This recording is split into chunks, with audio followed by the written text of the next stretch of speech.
Hi, I'm Kris Anderson, residential luxury specialist, TV host of Emmy-nominated American Dream Television, and positive connector to Sedona's businesses, Sedona's charities, Sedona's events, and Sedona's real estate. Now, we designed this podcast for one reason, to take a deeper dive with our guests on selling Sedona. And guess what? It's just showing us why we love Sedona. Now, today, it's special because we're taking art and design and showing how that influences our lives and our homes. And we're going to be visiting with Sedona's Woman of the Year, Linda Goldenstein. She also happens to be top 100 most influential art persons in all of Arizona.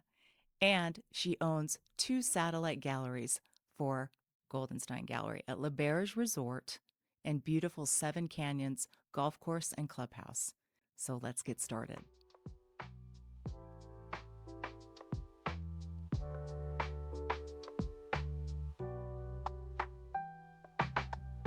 So Linda, this is our opportunity to take a deeper dive, which is great because we got a little bit of you. Now we get more of you. Oh, well, I am so excited to share about the art and the effect that art has on people. So how do you make your decision on which artists are featured in your galleries? That's a great question. There are a lot of factors. I like artists that primarily are local or regional so that it's easy for us to get the artwork to the gallery.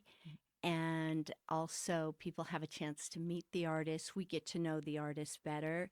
If it's someone, say, out of the country, we might not ever meet them.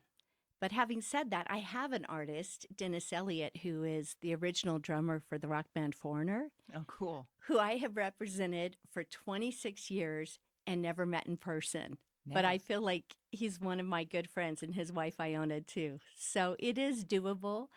But in looking at artwork in general, I like a variety of artwork.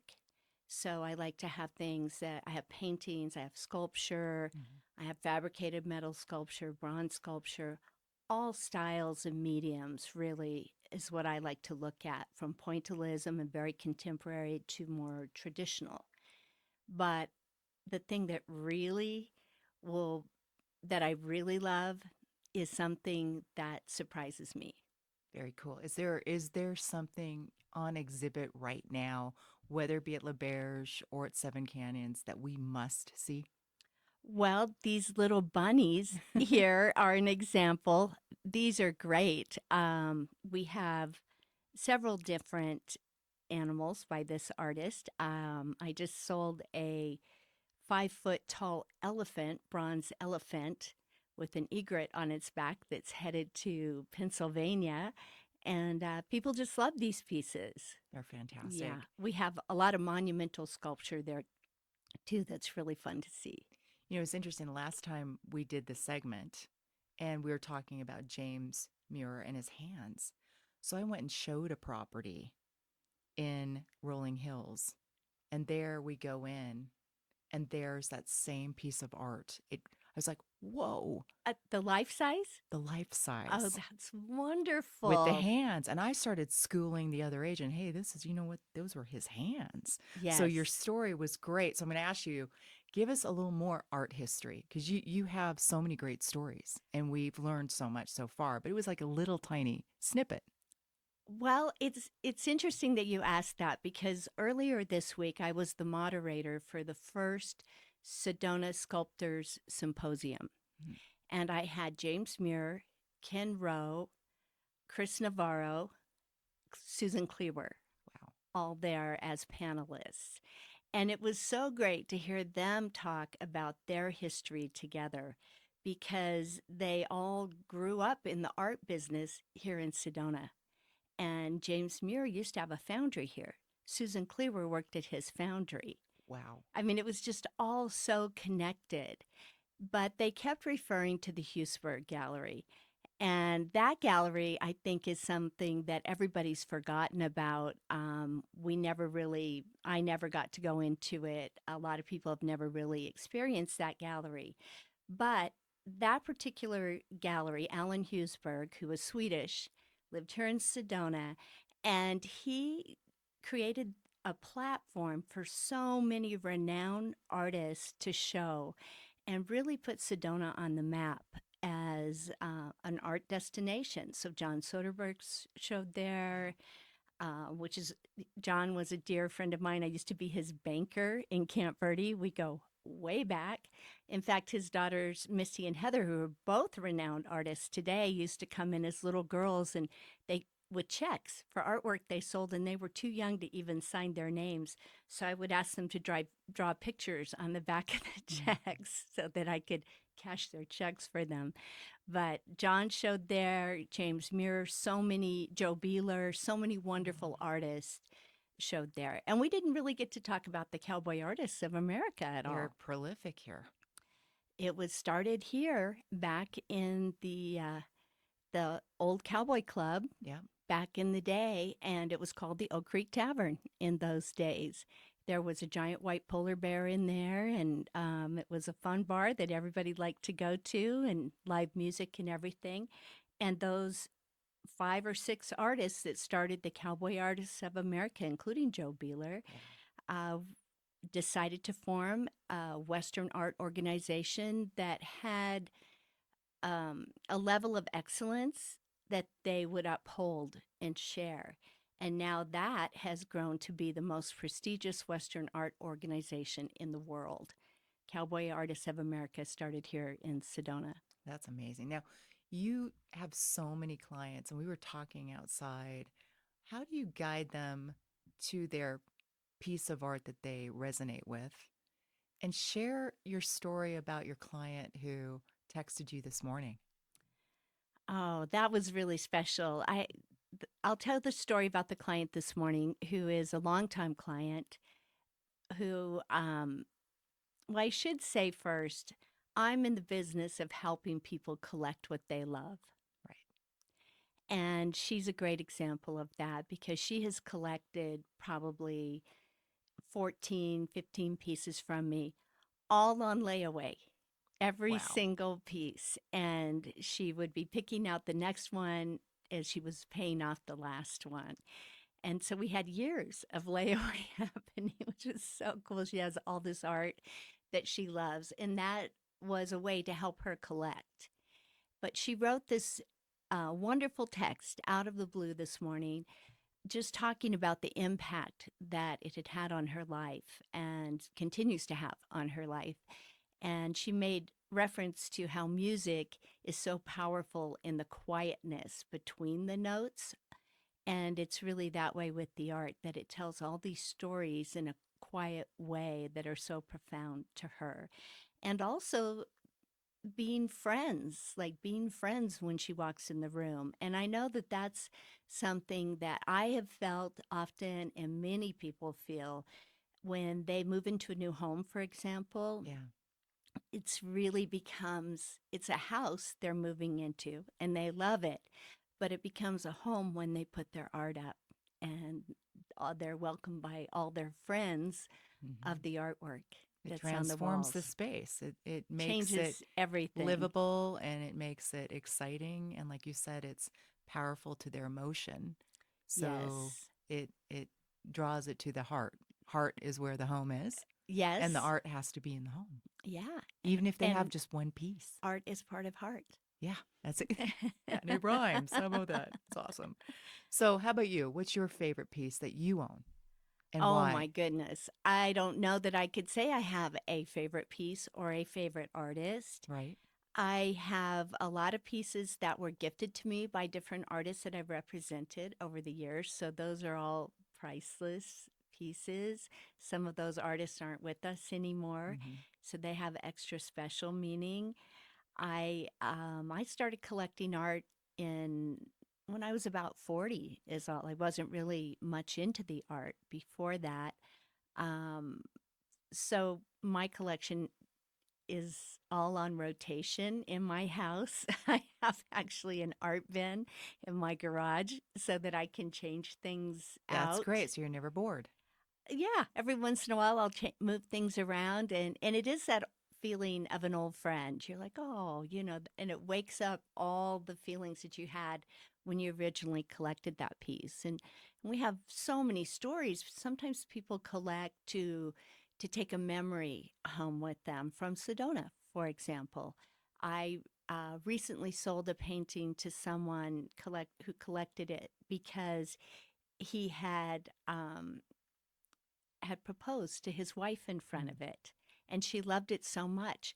So he bought it so that he could give it to her on their first anniversary as a surprise. that's great. Yeah, and I'm still storing it until that first anniversary. So we work with people in all kinds of ways to make something very special. And we love being part of a gift or a surprise gift. That is so cool. Now, Yeah. let's talk about your satellite galleries. I mean, you're housed in LeBear's Resort Mm. as well as Seven Canyons, the clubhouse and the golf club. Why did you choose those two places? Well, I my business is in its 24th year, soon to be 25 Yeah. on in November, and I've always shown in satellite exhibits from the very beginning. That's how I started my business. I eventually got the brick and mortar and had that for 18, 19 years. And I chose some places, La Berge, for example, and Seven Canyons as um, wonderful high value areas to show the art where I knew that it would be appreciated and people would be able to collect it if they desired. I mean, that's the thing about showing art in satellite places and we have monumental sculpture Yeah. throughout Sedona and everything. The first and foremost thing for me is I want it to uplift people Right. whether they can collect or not. So that's the most powerful part of that. But it's really great and sustainable, of course, but it's really great to have someone be so moved by a piece that they actually want to bring it into their home.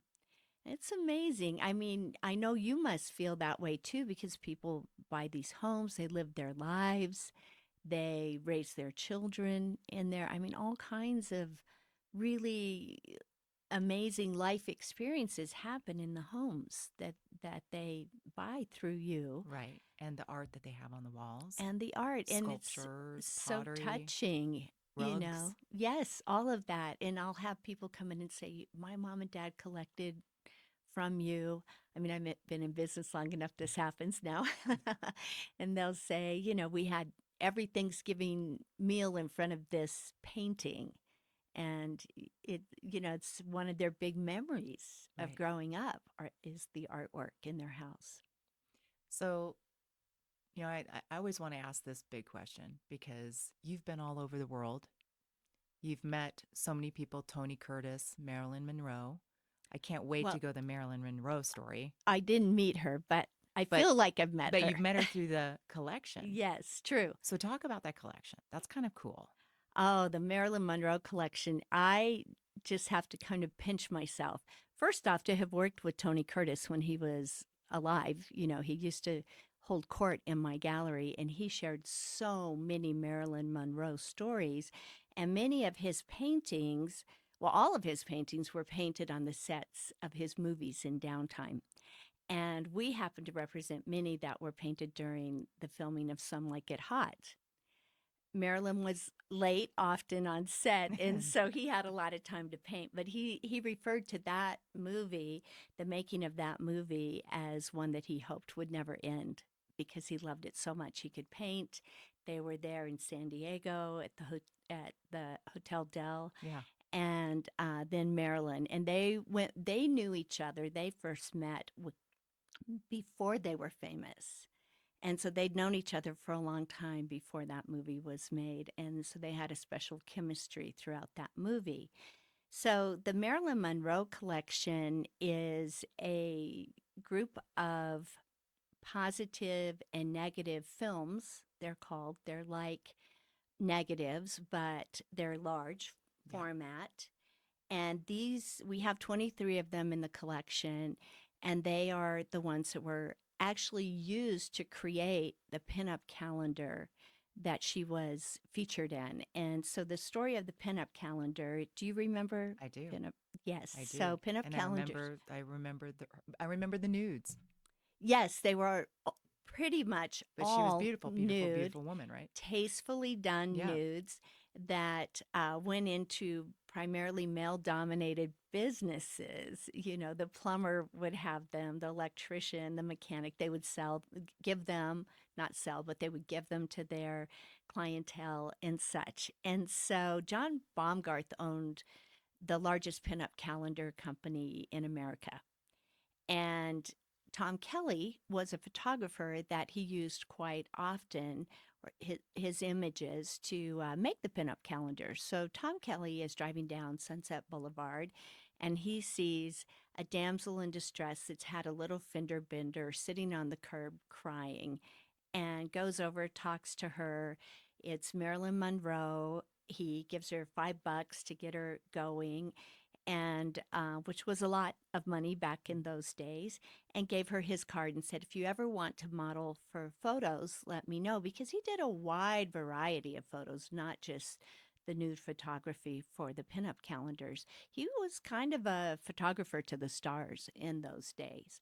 So, in typical Marilyn style, she just shows up one day at his studio, and as luck would have it, a model that was supposed to be there for a Pabst Blue Ribbon shoot wasn't there. So Marilyn got the gig, and she's just holding a beach ball and stuff, and not nude. Right. And the photo was in his office, and John Baumgarth was in and out of that office all the time. And he said, "Oh, that's kind of the image where that kind of girl is who we're looking for our next calendar." And they were always 1 or 2 years out on the calendars, you know. And so at the Baumgarth Company, they had a committee that had two women on it that would pick the images, one image each year for the calendar. Well, Marilyn didn't want to do the nude images, but John Baumgarth's wife called and said, you know, here, well, she was a smart lady. Yeah. She was at every photo shoot that nude photo shoot that he ever did. Looking over his shoulder. I'm going to repeat that. She was at every nude photo shoot that he ever did. Yes, Yeah, she kept she's an like, eye on yeah. everything, and she handled the girls. And he pulled this big red. Finally, Marilyn came in, and he pulled this big red velvet drape down and tossed it. And she did several photos laying out on this drape. And then there were some sitting up and such. And one was chosen by the Baumgarth Company to be for their calendar, but it wasn't the first choice for John Baumgarth. He actually ran two calendar images that particular year, and that was in like 1948. She wasn't famous, by the way, and he ran another one that he thought would sell better, and he was right. It sold 2-1 over the Marilyn image. Interesting. Yeah, later on, though, when Hugh Hefner, who wanted to do a special magazine and finally decided to launch it because it was now legal to ship nude photography through the mail. Prior to that, everything had to be trucked. So Baumgarth was trucking everything. It was very expensive.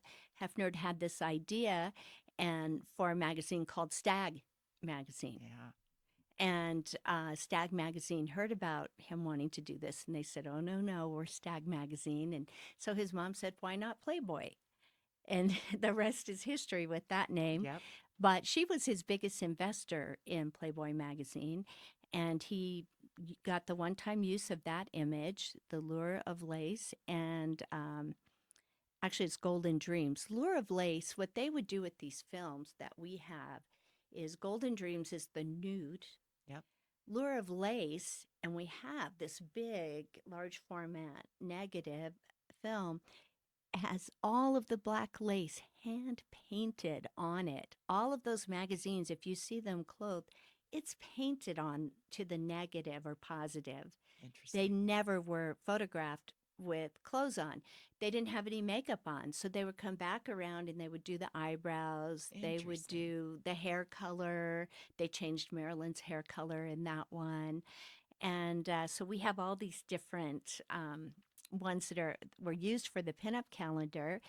And Hugh Hefner used it, put it in the first Playboy, which, by the way, had no date, didn't have his name on it, just in case it failed. He didn't want to be Of associated with course. it. Yeah. It didn't fail, largely because by this time, 5 years later, Marilyn is quite famous. You know, she really, her fame rose rapidly, and she was married to Joe DiMaggio and everything else.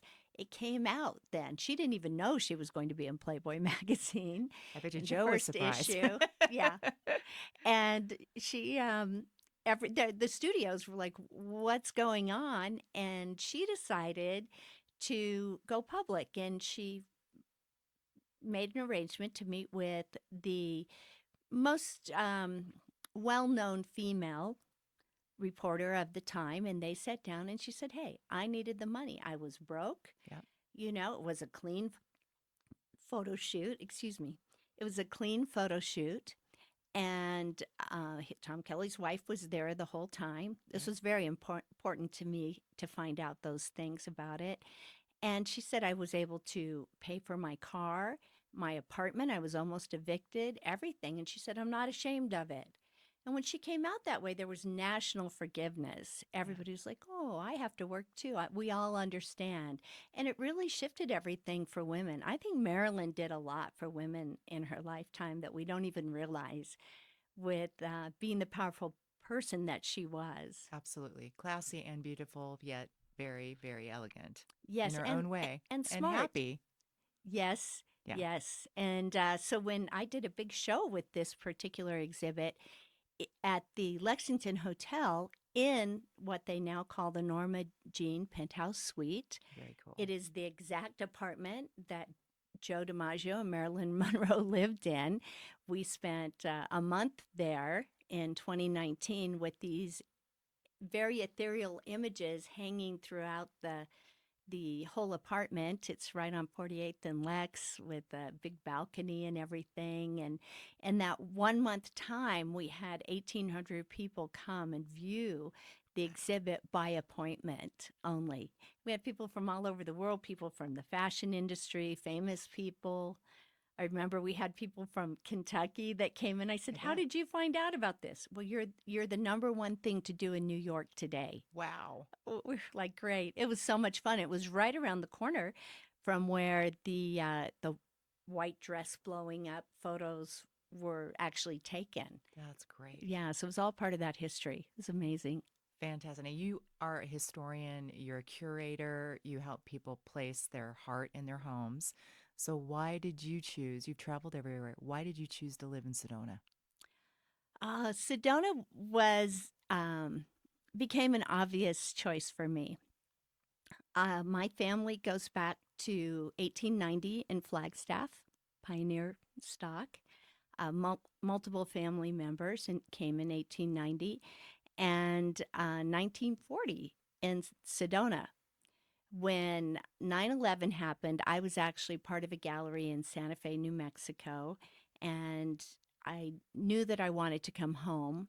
If it all fell apart the next day, I knew that I needed to be closer to my family. And at that time, we had 5 generations living in this area. I was raised in the Camp Verde area. I was originally born on Route 66. My folks lived on the Wallapai Reservation when I was born, and my dad had a series of gas stations out there, all the way to Kingman to Flagstaff and beyond. And my uncle married a lovely Wallapai lady, and I have many cousins named Goldenstein on the Wallapai Reservation That's today. Cool. That's great. It's really fun. My dear Aunt Rosie is still there, and all of them. But we moved down to Camp Verde at one point from ultimately Flagstaff, then Camp Verde because of the winters. And we had a large horse ranch, the old adobe ranch, out at the end of Salt Mine Road. Mm-hmm. When we moved into it, they had been washing the plaster to get the arrowheads out of our walls that where it had been under attack from the Apaches and such back in the day. And everybody that ever lived in our house until 1935 from the 1800s was buried right next to us. So it used to freak me out, but then I became extremely interested in the history of it. So I had 5 generations living here in the area when 9/11 happened. And I came back. I actually thought I would go to Jerome and start my art business. But I went up there and I just really felt Sedona was the place to make this happen. And I wanted to be a part of what was happening here. I wanted to be a part of really putting Sedona on the map as an arts destination. So I started my business here in 2001 on November 11th, exactly 2 months after 9/11. Wow, and look how much you've done. I mean, you've curated, done a lot of projects. What are some of the projects that you're just most proud of? Mm. Well, I've done over 250 First Fridays before I stopped doing them. But Wow. the ones that I'm probably the most proud of, one of them would be working with James Muir on the Chapel of the Holy Cross, Yeah. on the Christ of the Holy Cross. And it was a big honor to be a part of that. Father Kirian had approached me, and I said, James has to be the one to do this. And it was just going to be a life size figure. And then it grew to 33 feet tall, Beautiful. and it's over 3 million visitors a year are affected by that piece. And that's something that we might not all think about, but when you're doing a sacred art piece like that, does have a huge impact on people. And it's a very moving thing, really, to be part of that project. And of course, the chapel is so iconic to all of us. We all love it. And it Mhm. really has made the chapel a sacred space again, having that piece there. It had become quite a tourist attraction, and that was Father Kieran's original intention. So that piece has been quite special. Another one that was also sacred art. I've always had a fascination with sacred art and the effect that it's had on people. The other one is the stupa in West Mhm. Sedona. One of my main artists at that time, Sherab Condro Shea, was the Sacred Arts Director for that project. And so we were very involved with that. Inside of the stupa, way down in the ground, is a cornerstone metal piece that my brother made Mm. that houses certain things. I knew some artists, some Tibetans that were living in Santa Fe, and one was trained in carving the tree of life. So they came and carved a 12-foot tree that's inside that stupa. There's so much inside of there people Wow. don't even know We would never about. know that until you said that. Yeah, and then Shay did the Buddha, that's the crown jewel, and the steeple, but that steeple was sculpted at John Soderbergh's Mm. space, his studio in Camp Verde. So it was kind of all of us worked together on it. John really opened his studio for people to come and work on sculpting that giant stupa with very specific measurements and such in clay to be originally cast in bronze. So that's a very special piece too that also affects people in a very positive way. It's if you don't know what a stupa is, it's an architectural center for enlightenment. And a lot of people really feel quite blessed and a lot of peace when they go there. In fact, they call it the Peace Park. It's wonderful. We're Yeah. so glad that we could have you today and get to know you even better. I had no idea that you have 5 generations and you've done so much, but no wonder based on all the acclaims and awards and 25 years coming up in November. That's huge because a lot of galleries don't last that long, It's not an easy business, right? but it's been a really good business for me. And I feel very blessed. I could have never imagined the people I'd meet or the places I would go in the arts. Well, you've made a huge impact on Sedona, and we're so glad you were on this podcast. We're just trying to create positive, get the positive word out, Linda. Thank you. Thank you. Thank you for being you, Chris. Hey, thank you. It's you help so many people in their lives with their homes, and I'm very grateful to know you and for what you all that you do. Thank you. Thanks. Thanks. What an amazing podcast with a positive curator of art, Linda Goldenstein. I mean, we learned that art does transform a space, and boy, does it make you feel good. I'm Kris Anderson, your host of Selling Sedona and the Kris Anderson Podcast. We would love to have you Check us out, our future segments of Selling Sedona and these podcasts at I Love Sedona Real Estate and Selling at Selling Sedona ADTV, youtube.com/your premier team. Check us out on Spotify as well as Apple Podcast. Praise Jesus. Apple Podcast. Thank you so much, and we'll check you out next time.